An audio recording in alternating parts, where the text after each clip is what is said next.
Elim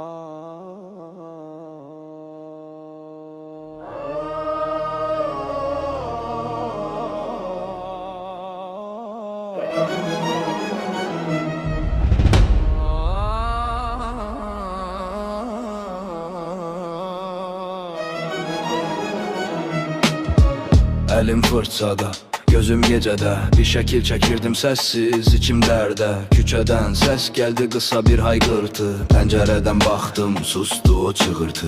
Hiç ne görmedim dedim yəqin keçti. Yine boyaya battı parmaklarım renk değişti. Kırmızı aktı aktıkça yüreğim sıkıldı. Lakin ağlım dedi bu sadece fantaziya, sakit ol. Günler geçti haberde bir üzdü. Geceki ses tanış kölge boğazım düğünlü. Deyirler katil ele tapılmayıp kaçıp mense tabloda eyni səhnəni çəkmişəm acı. Yoksa mən idim beynimdə eyni sual. Yuxularımda qan o sessiz final. Elim titreyir hər xət şahiddir bu halıma. Hər əsərimdə eyni adam, eyni an, eyni dama. Geylər qan quruyur, vicdan isə yox. Şəkillərim danışır, mən susuram çox. Rəssam qatil amma bilmədən etmişəm bu işi. Tabloda qurban yatır gözlərimdəki gizli diş.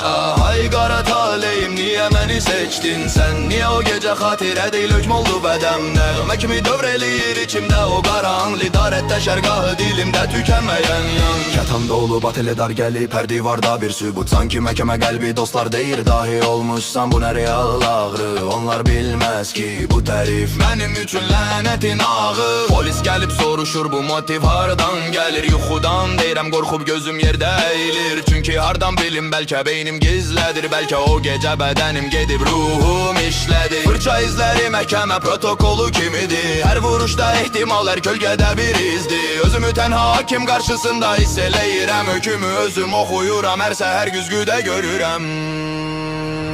Deyirlər qan quruyur, vicdan isə yox. Şəkillərim danışır, mən susuram çox. Rəssam qatil amma bilmədən etmişəm bu işi. Tabloda qurban yatır gözlərimdəki gizli diş. Ay qara taleyim, niyə məni seçdin sən? Niyə o gecə xatirədə hökm oldu bədəmən? Məkimi dövr eləyir içimdə o qaran. Neqarətdə şərgahı dilimdə tükənməyən yan.